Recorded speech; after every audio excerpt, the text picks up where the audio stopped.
Paul Lewis, welcome to Climate Action Live. Thanks, Jeremy. Cool. So firstly, I want to say, Paul, a huge thank you. You know, you're the strategic partner of Peace One Day, and Paul, to your amazing team, and of course yourself, thank you, because we couldn't have done Climate Action Live without your support. So thanks a lot, mate. Thank you, Jeremy. Really appreciate that. It's a real privilege and pleasure to be a part of. Thank you, Paul. Okay, so what I want to ask is, you're the co-founder and CEO of Seismic. Could you tell us about, you know, the mission of the organisation and some of the things that you're up to? Of course. I mean, essentially, we're here to help fix the planet and change society for the better.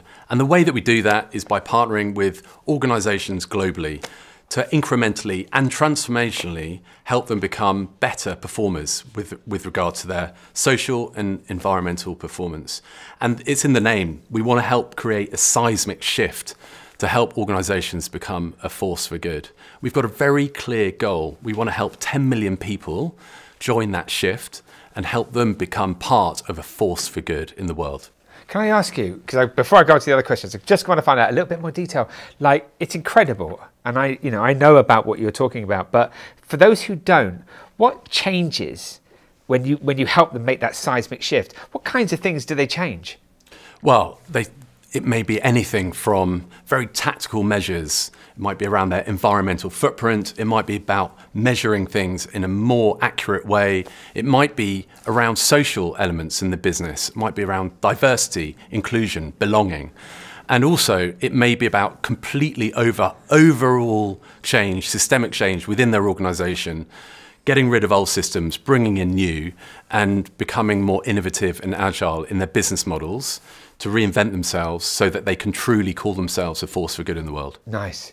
With a real sort of vision of, through business, manifesting a more peaceful and sustainable world, right?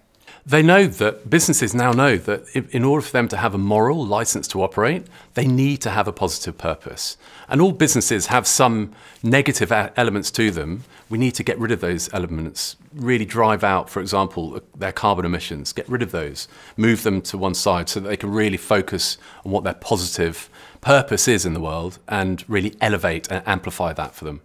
Amazing. And I know this is a massive movement. There are thousands of corporations, you know, participating that you as an organisation have got them involved in. So yeah, I can see why you called it seismic and manifested that seismic shift. And I can understand why you said earlier to me, you know, that you get out of bed with the spring in your step. I mean, the fact that you're supporting corporations to make those kinds of changes that allow this planet to thrive and survive is incredible. And that's why I say again how proud we are to work with you and your team, because it is unbelievable work that you're doing. And to have you involved in something like Climate Action Live is a fitting relationship. So sorry to keep saying thank you, but I'll move on now. So in June 2020, it's June 2024, you know, what's your assessment of the current situation in relation to our journey of protecting our planet and our people? That's a tough question, Jeremy. I mean, there's some element of sadness, I feel, in terms of where we are, based on where we need to be. If I'm honest, a bit of despair, but I'm an optimist. I've got hope, I've got trust, I've got faith in the power of communities and the power of business to move us into a better place. But really, if we look at the facts, let's look at climate for a second. We're trying so hard to keep within 1.5 degrees of warming.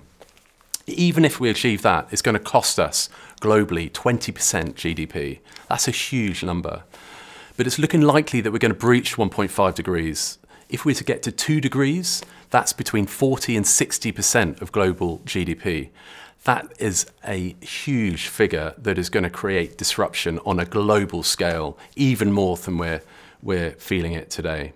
So I look at that with more challenge and more activism needed than ever before.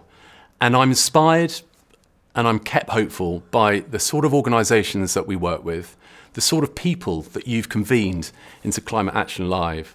And it's those people, it's those communities, it's those organisations that are going to move us out of the challenges that we're feeling right now, out of the risk, incredible risk that we have right now as a society, and into a brighter, calmer, more stable future that we all need and crave. Thanks, thank you.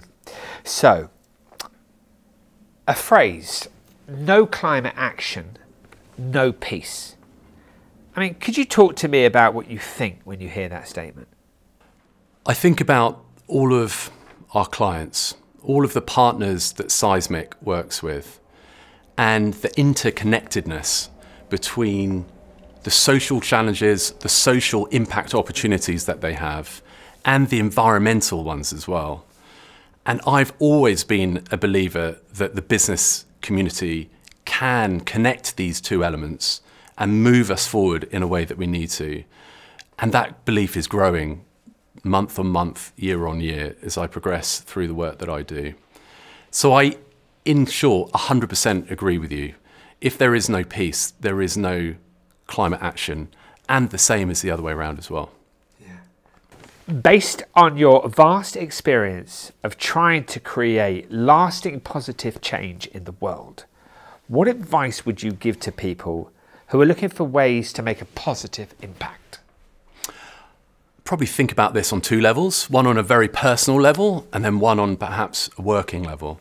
On a personal level, I'd just really encourage people to become ever more conscious, ever more educated, and ever more thoughtful about the decisions and the actions that they take in their lives. Whether that's where they go on holiday, how they travel, what they eat, who they vote for. I think it's so important for people to be ever more conscious about the footprint that they are making on the world. And I would also talk about how they buy and what they buy.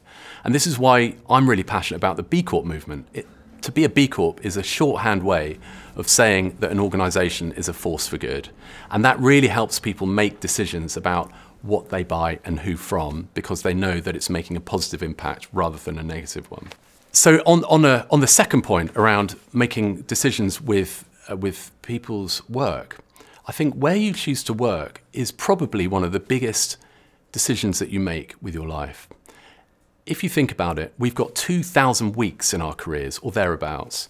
And if you are making a decision with where you work and you look at yourself in the mirror and you say the company or the organisation that I work for is not a force for good, is not making the world a better place, then that's quite a difficult decision that you make, or it's a difficult position that you put yourself in. So I would really encourage people on a personal level to really think about the organisation that they work for. If that organisation was 10, 100, 1,000 times bigger, is that going to be a good thing for the planet or a worse thing? So to make that choice is such a big one in people's lives, and I'd really encourage people to be ever more conscious about that. Yeah, that's amazing, Paul. I've heard people talk about that, but never in that way. 2,000 weeks, you know, it is the biggest choice you're going to make where you work, and working for somewhere where it's a force of good or for a B Corp is probably a massive contribution to a more peaceful and sustainable world. That's a great way to phrase it. Yeah, well, I really hope that more people are making those choices, and we're seeing a big shift at the moment from people who are becoming more enlightened, more conscious about what they do in their working lives, and they're leaving jobs where they're working for companies that are making a net negative impact on the world, and they're searching for purpose, searching for values alignment, and that's a really exciting movement. Yeah, yeah. Well, Paul, Seismic, thanks a lot again, and good luck on your journey. Thanks, Jeremy. Cheers, thanks man. so much. Cheers, man.